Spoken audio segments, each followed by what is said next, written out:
Aniimo recently introduced 2 new game modes that switch up the typical creature collecting formula and give you new PvE and PvP challenges to tackle with the Aniimo that you've raised. So, in this video, I'll break down how each mode works and what you should be doing to get the most out of them. Also, as always, this info is based on the second closed beta, so some mechanics or terms may change before the full release. With that out of the way, the 2 modes I'll be covering are called Holo-Battle Interlink and Egg Heist. They function pretty differently. Holo-Battle Interlink features PvE almost raid-style boss fights, while Egg Heist honestly resembles an extraction shooter with less guns and more creatures. So, starting with Holo-Battle Interlink, what is it? Well, like I previously mentioned, this game will have you and up to 3 other players teaming up to take on souped-up versions of the Alpha Aniimo boss fights. You'll have 3 minutes per Alpha Aniimo to deal as much damage as possible in order to reach a higher score. However, beyond the time limit, the challenge here will come from the fact that the Alpha Aniimo are both much higher level than normal and also feature a variety of new mechanics to overcome. I'm talking about MMO raid-like tethers that you'll need to manage, to creating barriers that will reflect your projectiles, and all of them will require you and your teammates to rethink which Aniimo you even bring to each fight. Thankfully, the bosses aren't the only ones with buffs though. Each cycle of Alpha Aniimo will present you and your teammates with a choice of team-wide and personal buffs to give yourselves an edge. Also, since the buffs are pretty specific to each Aniimo you bring, you're thankfully able to switch up both your team composition as well as your selection of buffs in between each Alpha fight.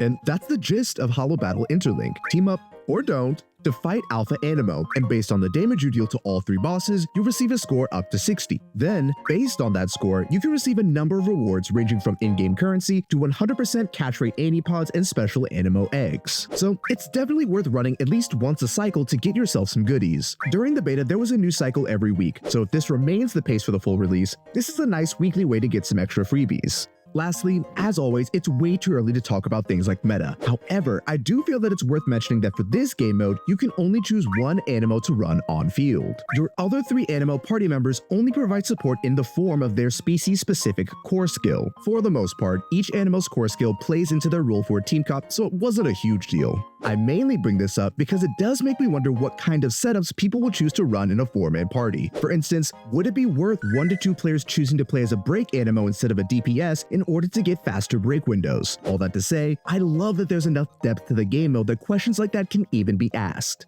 Now, to change gears, let's talk about the next mode that Aniimo introduced, Egg Heist. Egg Heist switches things up and has you and your Aniimo sailing to the Lost Sanctum Island to take on what is essentially extraction-style gameplay. You'll have a limited inventory, and you'll be exploring the island and its inner dungeon for treasures that you can sell for egg coins. However, each item you find has weight, and you only have a limited weight capacity before you become over-encumbered and lose stamina recovery and movement speed. Furthermore, besides managing your inventory, you'll also have to fend off the wild Aniimo you encounter, as getting KO'd in Egg Heist means you lose everything that you're carrying. Now, Egg Heist also offers the choice between a PvE playstyle that'll have you and up to 2 other players exploring the island together, or a PvP playstyle that will have 5 teams of 3 battling it out to try and make it off the island with the rare Aniimo egg at the top of the sanctum. When taking on the PvE mode, you'll have 3 difficulty levels to choose from: Normal, Hard, and Nightmare, with the main differences between the 3 modes being the level of the wild Aniimo, as well as the required minimum value of the treasures you find being higher in order to have a successful extraction.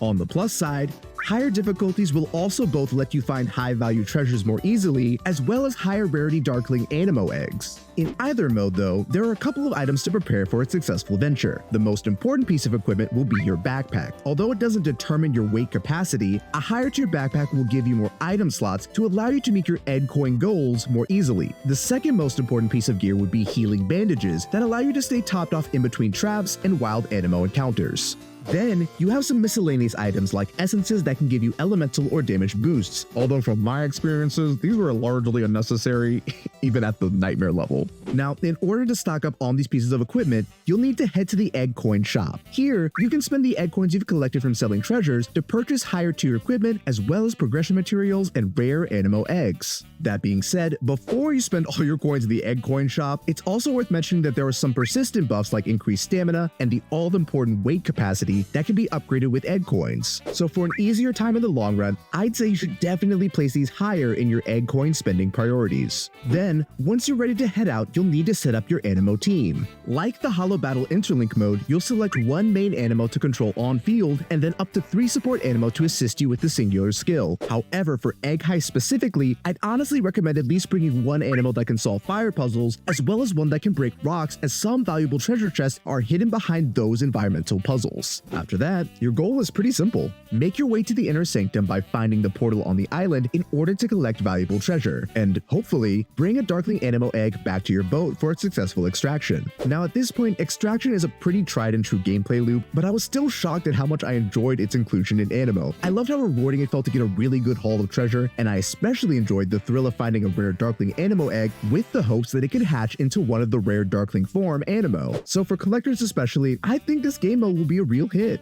Now, I know that was a lot, but remember, you don't have to have all this memorized, there's no quiz. Again, the purpose of this video is just to give you guys some more insight into the game modes that Aniimo provides, so that you can just jump right into having fun once the game drops. As always, thank you so much for watching. Subscribe for more Aniimo guides and update videos, let me know in the comments which Aniimo design is your favorite so far, and most importantly, have a blessed day.